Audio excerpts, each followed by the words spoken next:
पन्नगे च सुरेन्द्रे च कौशिके पाद संस्पृशि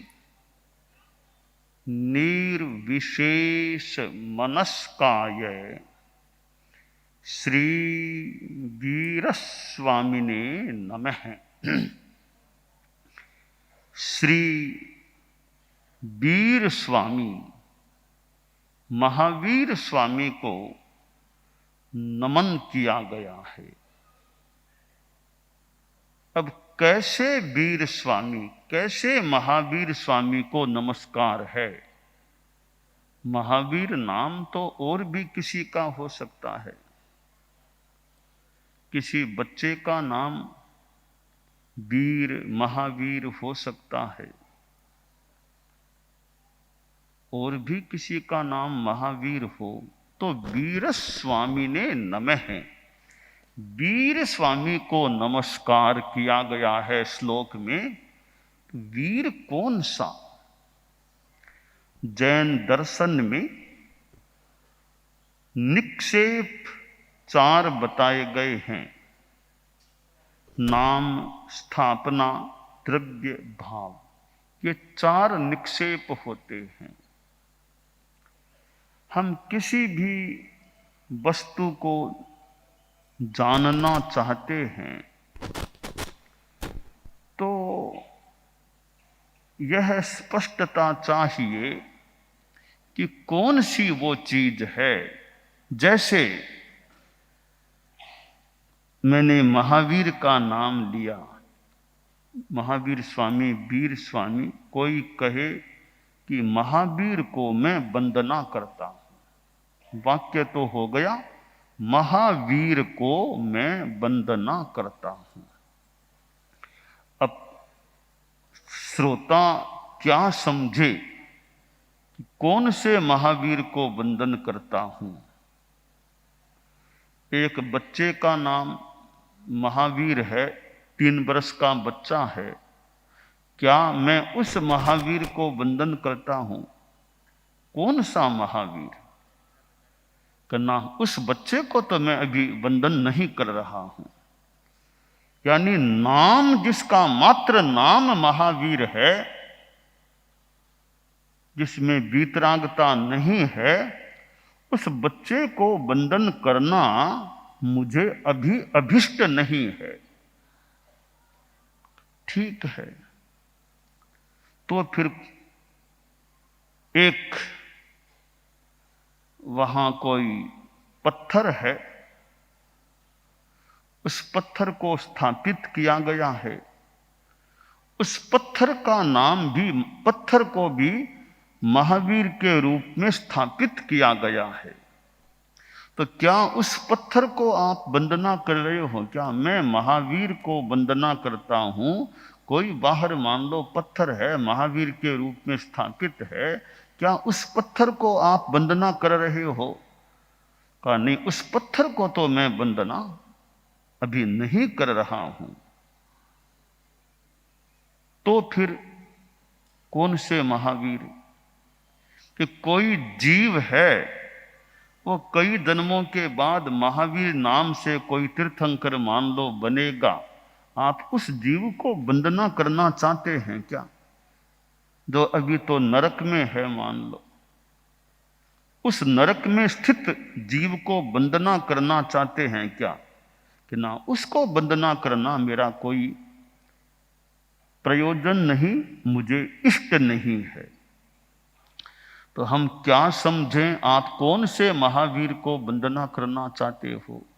न तो उस बच्चे जिसका नाम महावीर है, उस बच्चे को भी आप वंदन अभी नहीं कर रहे हो। कोई महावीर के रूप में स्थापित प्रस्तर है, पत्थर है, आप उसको भी वंदना नहीं कर रहे हो। कोई जीव कभी मान लो महावीर बनेगा, और तीर्थंकर भी मान लो कोई बन जाएगा महावीर के नाम से, उस जीव को भी मैं अभी वंदन नहीं कर रहा हूं, जो अभी नरक में है, बाद में कभी महावीर बनेगा। तो फिर आपने कहा मैं महावीर को वंदना करता हूं, तो कौन से महावीर को वंदना कर रहे हैं? तो यह भी मैं तो जो तीर्थंकर महावीर 2500 वर्ष पहले हुए थे, 24वें तीर्थंकर हुए थे, अब जो सिद्धावस्था में मैं उस प्रभु महावीर को वंदना करता हूं। तो ये 4 निक्षेप हैं, कम से कम 4 मान लें। नाम, स्थापना, द्रव्य और भाव। एक श्लोक आता है, नाम जीणा जिण नामा, ठवन जीणा हुंति परिमाओ, दब्ब जीणा जिण जीवा, भाव जीणा समव शरणत्था। कि जिन शब्द है, जिन, कि मैं जिन को वंदन करता हूं, जिन भगवान, जिन को वंदन करता हूं। कि जिन कौन? कभी किसी का नाम जिन है, जिन नाम दे दिया, जिनेश नाम दे दिया, वो नाम से जिन है, मात्र नाम से जिन है, वास्तव में वो जिनेश्वर नहीं है, वो नाम निक्षेप वाला जिन हो गया। कि कोई प्रतिमा है, स्थापित है, वो स्थापना निक्षेप है, वास्तव में वो कोई जिनेश्वर भगवान नहीं है। प्रतिमा कोई प्रवचन नहीं कर रही है, कोई तत्वबोध नहीं दे रही है, न साधना करके वीतरागता को प्रतिमा ने पाया है। तो प्रतिमा है वो ठवन जिना, वो स्थापना जिन है। प्रतिमा स्थापना जिन है, उनमें कोई अनंत ज्ञान, अनंत दर्शन वाला वो स्वरूप नहीं है, प्रतिमा में वो नहीं है। दब्ब जिणा जिण जीवा, जो जिन बनने वाला जीव है, भले उसी जन्म में जिन बनेगा। अभी तो जन्म हुआ है, अभी तो 7 दिन का ही मान लो बच्चा है, आगे जाकर वह इसी जन्म में जिन बनेगा। परंतु अभी जिन नहीं है, तो वो द्रव्य जिन है, यह द्रव्य निक्षेप का जिन है। भाव जिणा समव शरणत्था, भाव जिन तो समव शरण में विराजमान हैं, केवल ज्ञान प्राप्त कर चुके हैं, तीर्थंकर बन गए हैं, वे भाव निक्षेप वाले जिन हैं। का मैं जिन को वंदन करता हूं, तो मैं भाव निक्षेप वाले जिन को वंदन करता हूं।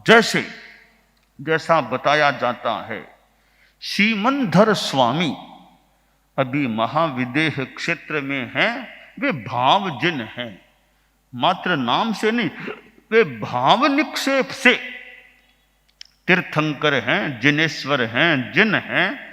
तो उनको जिन के रूप में हम वंदन कर सकते हैं।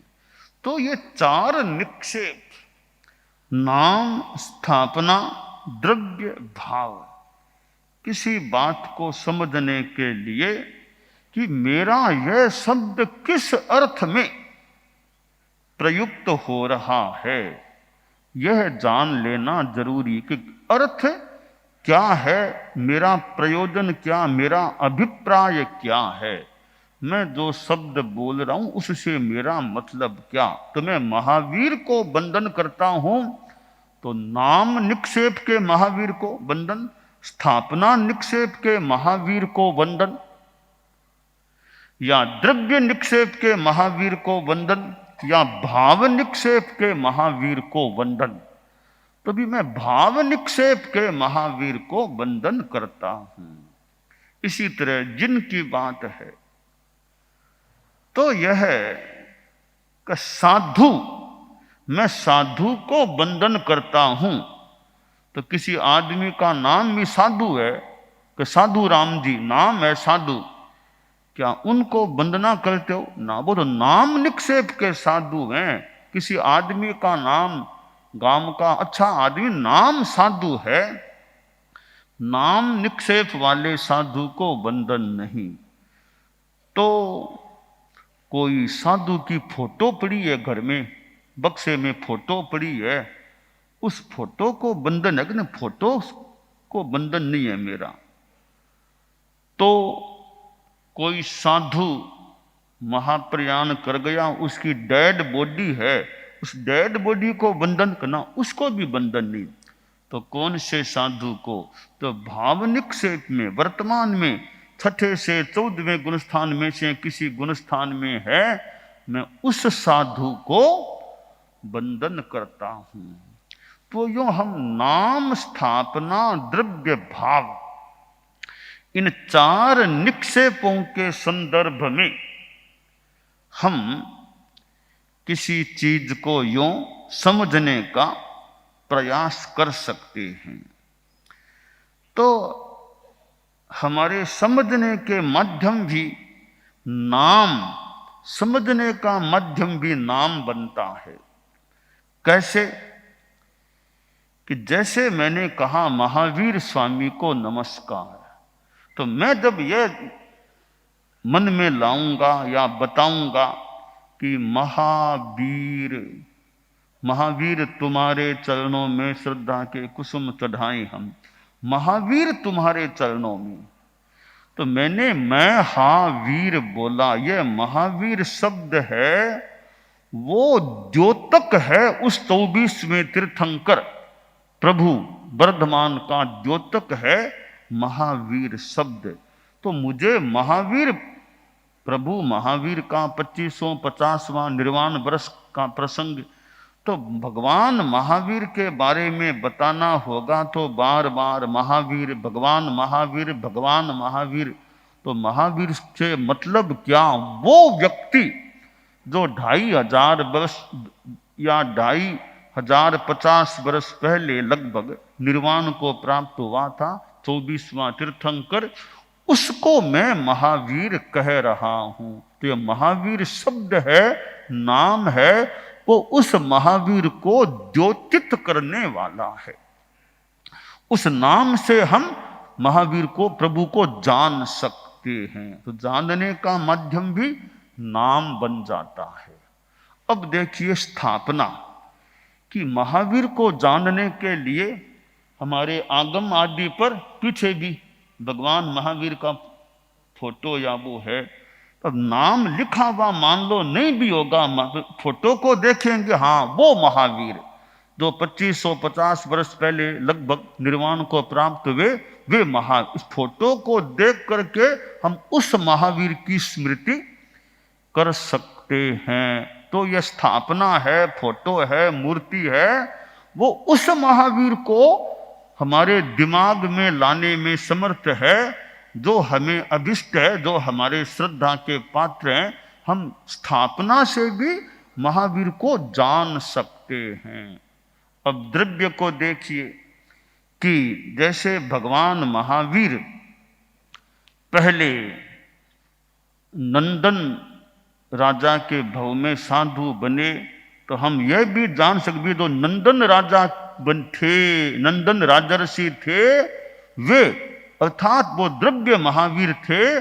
जो बाद में महावीर बने, जिनेश्वर बने, तो वो द्रव्य के माध्यम से होने वाले हम तीर्थंकर को ज्ञात कर सकते हैं, जान सकते हैं।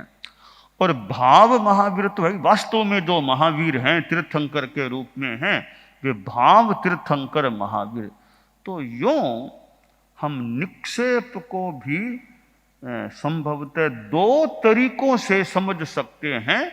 एक तो वो नाम, स्थापना, द्रव्य, भाव के मात्र नाम है, गुण नहीं है, गुण विहीन है, मात्र नाम, महावीर नाम का बच्चा है, वो नाम निक्षेप महावीर हो गया।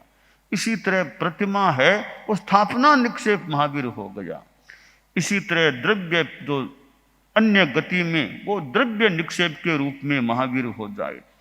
और भाव निक्षेप जो वास्तव में महावीर के रूप में। एक तो यह निक्षेप की सारी बात, दूसरी बात है इनके माध्यम से हम इन माध्यमों से महावीर को जान सकते हैं। नाम के माध्यम से महावीर को हम समझ और समझा सकते हैं, रूप या स्थापना के माध्यम से हम महावीर को समझ और समझा सकते हैं। द्रव्य के माध्यम से भी महावीर से अवगत हो सकते हैं। भाव तो वास्तव में है ही। तो यह निक्षेप की जो बात है, आचार्य भिक्षु ने निक्षेपों पर एक छोटा सा ग्रंथ कह दें, जो भी वो भी एक राजस्थानी भाषा में उनका है। और भी हमारे आगम वांग्मय में भी और भी ग्रंथों में हमें निक्षेप के बारे में जानकारी मिलती है। तो जैन दर्शन का एक ये सिद्धांत है, एक चीज है निक्षेपवाद। निक्षेप न ये निक्षेप प्रमाण, ये निक्षेप है नाम, स्थापना, द्रव्य भाव, कम से कम ये 4 निक्षेप हो जाते हैं, जो हमें आगम के व्याख्या ग्रंथों में भी ये नाम, स्थापना, द्रव्य, निक्षेप के बारे में हमें जानकारियाँ मिलती हैं। और हमारी परंपरा में भी कि वंदनीय है तो भाव निक्षेप है, कि मात्र नाम वंदनीय नहीं, कि साधु नाम का बच्चा है वो साधु के रूप में वंदनीय नहीं, कोई साधु की फोटो कहीं पड़ी है वो साधु के तरह, साधु के रूप में वंदनीय नहीं, साधु की डेड बॉडी है वो साधु की तरह वंदनीय नहीं।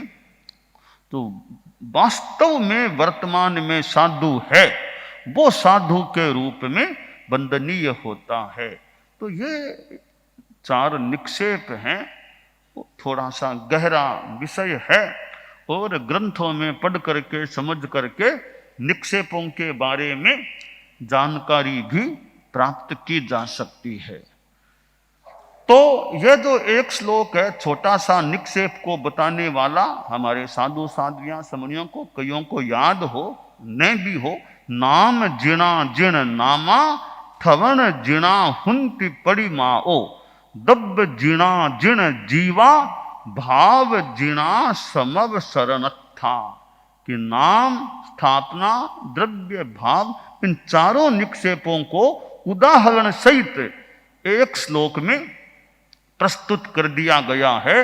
नाम जिणा जिण नामा, ठवन जिणा हुंति परिमाओ, दव्व जिणा जिण जीवा भाव जिणा समव शरणत्था।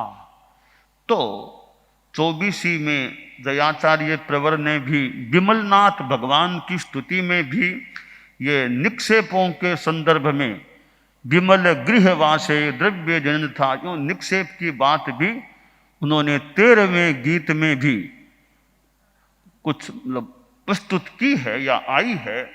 यूं हम निक्षेपों के माध्यम से किसी बात को अच्छी तरह समझ सकते हैं। शब्द की परिभाषा तय हो जाए, मैं एक पुस्तक लिख रहा हूं तो मेरा यह स्पष्ट हो यह शब्द है, मैं इस अर्थ में काम में ले रहा हूं।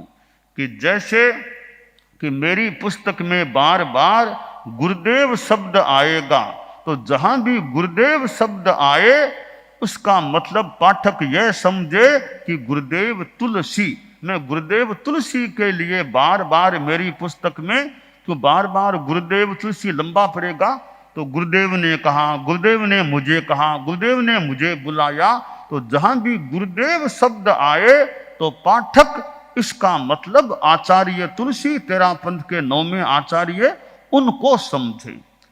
मैंने लिख दिया भी मेरी पुस्तक में जहां भी शब्द आएगा आचार्य वर ने मुझे कहा, आचार्य, तो वहां आचार्य वर का मतलब यह समझे आचार्य महाप्रज्ञ जी, तेरा पंथ के 10वें आचार्य।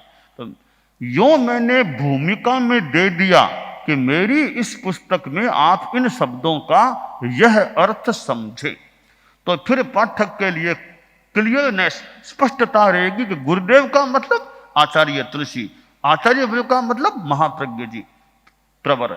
तो यों यह परिभाषा कि मेरा यह शब्द अमुक अर्थ में मेरी इस किताब में है, यह स्पष्टता रहती है, तो वह पाठक समझने में सुविधा का अनुभव भी संभवतः कर सकता है कि एक शब्द के अनेक अर्थ हो सकते हैं।